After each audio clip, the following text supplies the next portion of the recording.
Bonjour, aujourd'hui j'avais envie de vous raconter une constellation sur j'arrive pas à trouver ma place dans un groupe.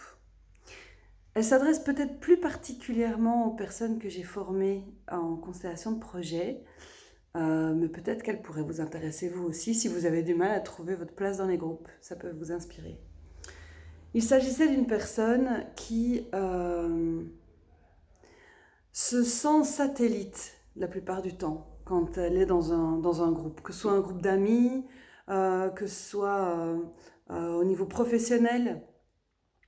Et au fur et à mesure de la session, on s'est rendu compte que ce qui était important pour elle, ça a été la demande de départ, c'est comment je peux me sentir ancrée, quelle que soit ma position par rapport à un groupe, dans un groupe, hors du groupe, vraiment me sentir ancrée, me sentir pleinement moi et arrêter d'avoir peur du jugement, arrêter d'avoir l'impression que j'arrive pas à rentrer dedans, choisir consciemment d'être distante si c'est ok, choisir consciemment d'être délurée si c'est ça que j'ai envie. Et donc, j'avais plusieurs possibilités de protocole, mais il y en a un qui est venu, c'est tu écris moi sur une plaquette, puis tu écris membre 1, membre 2, membre 3 sur la plaquette. Donc sur chaque plaquette différente, il y en avait 4 au total. Et puis elle va placer les différentes plaquettes, donc le moi, membre 1, membre 2, membre 3.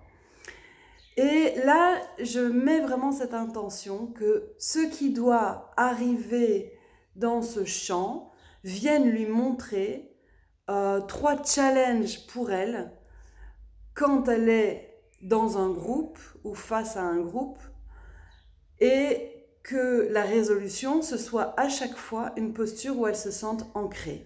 Donc c'est ça que je vais rechercher. Je vais rechercher ce moment où quoi que la personne dise, membre 1, membre 2, membre 3, la personne, le moi, peut vraiment sentir qu'elle est dans son ancrage, dans sa juste place par rapport à cette interaction-là. Donc, une autre manière aurait été de prendre une situation fictive ou bien de clarifier de quel groupe elle voulait parler. Là, je suis vraiment partie sur c'est ça qui va se passer dans le champ. Et en effet, c'est comme ça que le champ a répondu. Donc, je vais sur elle d'abord. Et là, elle a juste envie de foutre le camp, quoi. C'est juste envie de quitter cet espace collectif. Et en même temps, elle tient euh, parce qu'elle a envie, enfin, il y a vraiment un truc de... Son corps a envie de foutre le camp et en même temps tient de manière courageuse et forte voilà, sur cette posture. Et puis, il y a un membre qui est un membre qui, genre le pote pot-colle, qui est hyper admiratif du moi, qui a envie d'être en interaction tout le temps et qui se réjouit de quand est-ce qu'elle va ouvrir sa porte pour pouvoir papoter avec le membre. Ça crée directement chez le moi quelque chose de oh, trouve ta force à l'intérieur, sois pas dépendante de moi, quoi. C'est quoi ce truc Et puis, ben voilà, on a travaillé sur cette relation, sur comment elle peut s'autoriser à dire je ne suis pas disponible là maintenant, à prendre distance et à garder son cœur ouvert. Et puis ça a permis du coup à l'autre de pouvoir sortir de sa posture de fan, de petite fille qui cherche la super copine. Voilà, ça a permis au moi de se rendre compte qu'il y avait vraiment un processus qui lui appartenait à elle. Et donc là, on s'est trouvé dans un champ. C'était très intéressant parce qu'il y avait plein de niveaux de lecture en même temps. Les membres ont représenté des personnes qu'elle connaissait. Les membres sont venus, donc ça c'est une couche. Une autre couche, c'est les membres sont venus réveiller quelque chose qui est vraiment challengeant pour elle dans les groupes. Donc on est au niveau groupal et systémique de ce qu'elle peut vivre. Et les membres ont révélé à chaque fois des parts d'elle-même qu'elle refusait. C'est très fréquent, évidemment, que quand quelqu'un nous énerve, c'est une part de nous qu'on ne sait pas réapproprier. Et donc, on a joué sur ces 3 niveaux-là pendant toute la constelle. C'est, elle arrivait facilement à identifier de qui il s'agissait, à faire le lien avec son histoire personnelle. Elle arrivait à voir comment ça venait la challenger dans son rapport au groupe. Et elle arrivait à voir quelles sont les parts d'elle-même qu'elle n'a pas encore accueillies et qui peuvent la mettre dans une posture de joie et d'ancrage. Donc le membre 2, c'était quelqu'un de très rigide qui voulait absolument avancer dans sa réunion. Genre tableau Excel, on a 15 minutes pour clôturer. Moi j'ai encore plein d'autres trucs qui m'attendent. Et donc bim bam bam boum, on avance par rapport à l'ordre du jour. Et donc là, ça lui a fait penser à sa sœur. Et où il y avait un principe d'ordre des constellations qui n'avait pas été respecté. Parce que elle est la grande sœur et s'est effacée pour laisser la place à la petite sœur qui du coup a pris une place qui n'est pas juste pour elle. Donc au départ j'ai chipoté parce que je voulais pas nécessairement aller dans la constellation familiale et donc on a essayé de régler le truc avec cette personne tableau Excel rigide et de voir comment elle pouvait prendre sa place, voilà.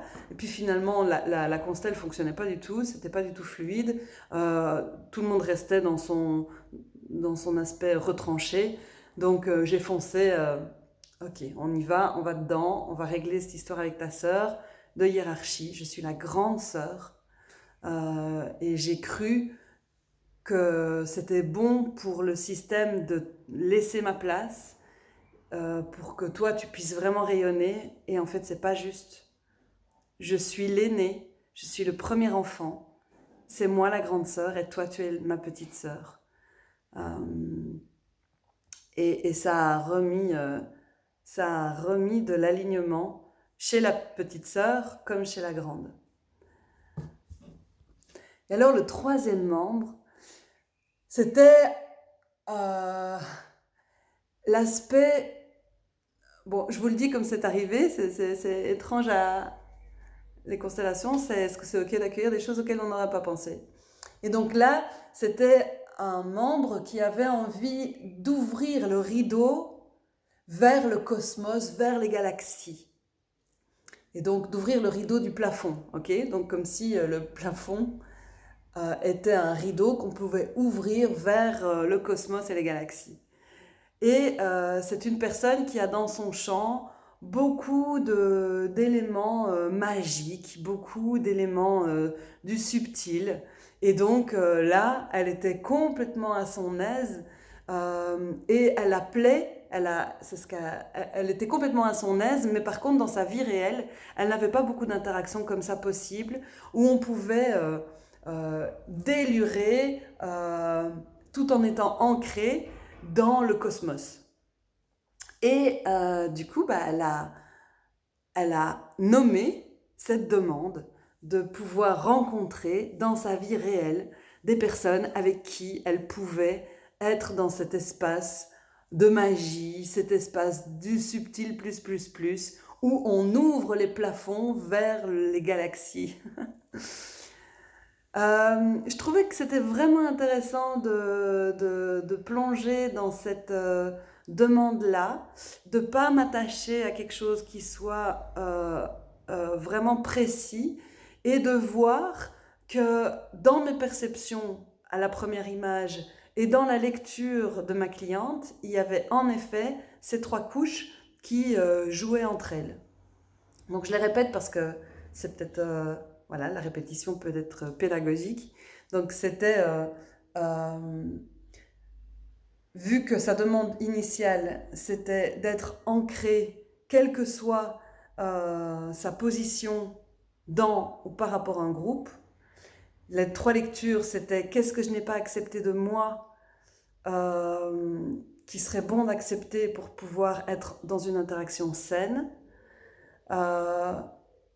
Qu'est-ce qui se joue chez moi quand je suis dans un groupe, quels sont les mécanismes de groupe que je rencontre et éventuellement qui sont les personnes dans mon histoire personnelle qui sont représentées ici dans ce système de constellation. Je m'appelle Nancy Darding, je suis constellatrice de projet, je suis aussi constellatrice pour des collectifs. Et puis, si vous avez aimé, je vous invite à vous abonner, à partager, à commenter, à mettre la petite cloche de notification, parce que chaque mardi matin, je partage des expériences autour de comment mettre l'énergétique au service des systèmes. À bientôt!